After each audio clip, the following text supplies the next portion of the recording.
ሰላም ውድ የቻናላችን ቤተሰቦች እንኳን በሰላም መጣችሁ። በዛሬው ዝግጅታችን የብዙዎችን ቀልብ የሳበችው የ2002 ዓ.ም የኢትዮጵያ ቁንጅና እመቤት ተወዳጅ ሞዴል ተዋናይትና የኢቢኤስ ፕሮግራም አቅራቢ የሆነችውን ሉላ ገዙን አጠቃላይ የህይወት ጉዞ እንቃኛለን። ከካሜራና ከሚያበራው የቁንጅና ዘውድ ጀርባ ያለው የሉላ እውነተኛ የህይወት ተጋድሎ፣ ትምህርቷ፣ የትዳር ሁኔታዋ እንዲሁም ከኢቢኤስ ጋር ያላት ወቅታዊ ሁኔታ ምን ይመስላል? ዛሬ ሁሉንም አጣርተን አዘጋጅተናል። ቪዲዮውን ላይክ በማድረግ ጀምሩ። ለቻናላችን አዲስ ከሆናችሁ ደግሞ ሰብስክራይብ በማድረግ የደውል ምልክቷን በመጫን ቤተሰብ ይሁኑ። አሁን በቀጥታ ወደ ዝርዝሩ እንለፍ። በ1981 ዓ.ም በአዲስ አበባ ከተማ ከአባቷ አቶ ገዙ ወልደ ገብርኤልና ከእናቷ ወይዘሮ ብርሃን የተወለደችው ሉላ ገዙ በይርጋለም ሆስፒታል ተወልዳ በሻሸመኔና በሐዋሳ ከተሞች ነው ያደገችው። ልጅነቷ በብዙ ትምህርት ቤቶች በዝውውር የተሞላ ነበር። በተለይም በ4 ኪሎ ቅድስተ ስላሴ ካቴድራል ትምህርት ቤት ያሳለፈችው ጊዜ ልዩ እንደነበር ትናገራለች።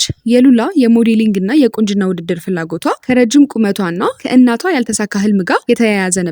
በካቴድራል ትምህርት ቤት በተዘጋጀ ውድድር አሸንፋ የ1500 ብር ሽልማት ስታገኝ ጓደኞቿን በርገር ጋብዛ 600 ብር በማለቁ የተናደደችበት ያ የዋህነት ጊዜ አይረሳትም። በኋላም በመቀሌ ዩኒቨርሲቲ የሁለተኛ ዓመት ተማሪ ያለች የዲዛይነር ማፊን ቀሚስ ለብሳ በመወዳደር የ2002 ዓ.ም ሚስ ወርልድ ኢትዮጵያ አሸናፊ ለመሆን በቅታለች። በወቅቱ 60 ሺህ ብር የሚያወጣ የዳይመንድ ቀለበት ከወቅቱ ጠቅላይ ሚኒስትር መለስ ዜናዊ የኢኮኖሚ አማካሪ ከአቶ ነዋይ ገብረአብ እጅ ተቀብላለች። በዚህም አመለሰት ሙጬ፣ ሳያደምሴና ነቢያት መኮንንን በመከተል ውድድሩን ያሸነፈች አራተኛዋ ኢትዮጵያዊ ቆንጆ ለመሆን በቅታለች።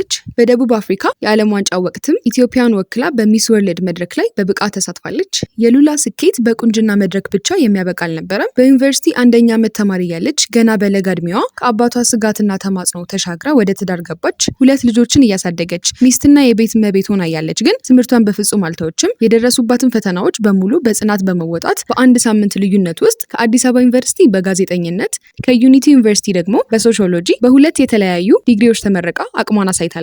በሌላ በኩል ሉላ በትወናው ዘርፍም ራሷን ሞክራለች። 4 ምዕራፎችና 48 ክፍሎች በነበሩት እረኛዬ ተከታታይ ድራማ ላይ አያሌ የተሰኘችውን ገጸ ባህሪ ወክላ ተጫውታለች።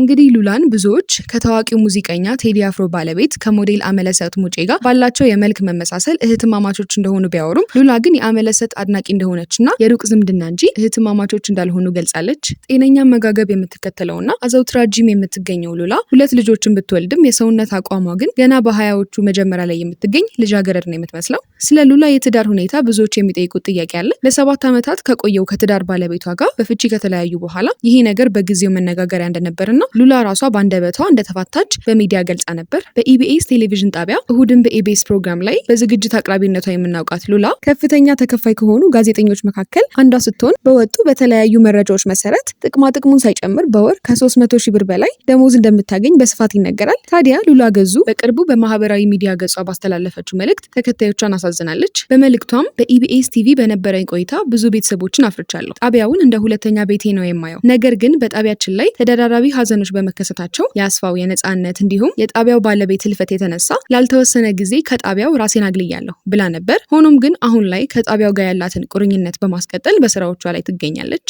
ውድ የቻናላችን ቤተሰቦች የሉላ ገዙ የህይወት ጉዞ ለብዙዎቻችን ትልቅ ትምህርትን የሚሰጥ ነው። እሷ እንዳለችው ውበት እያለፈ ሊሄድ ይችላል፣ ነገር ግን በትምህርትና በህይወት ልምድ የምታገኙትን እውቀት ማንም ሊቀማችሁ አይችልም። እናንተስ ስለ ሉላ ገዙ የህይወት ፈተና፣ ጽናትና የትወና ብቃቷ ምን አስተያየት አላችሁ? ሀሳባችሁን በኮመንት ጻፉልኝ። ቪዲዮ ከተመቻችሁ ላይክ እና ሼር ማድረጋችሁን እንዳትረሱ። ልክ እንደዚህ አይነት አዳዲስና መረጃ ዘል ቪዲዮዎችን ለማግኘት ቻናላችንን ሰብስክራይብ እና የደውል ምልክቷን ተጫኑ። በሌላ በአሪፍ ዝግጅት እስከምንገናኝ ድረስ ሰናይ ጊዜ ይሁንላችሁ። ይህ ልዩ መረጃ ነው።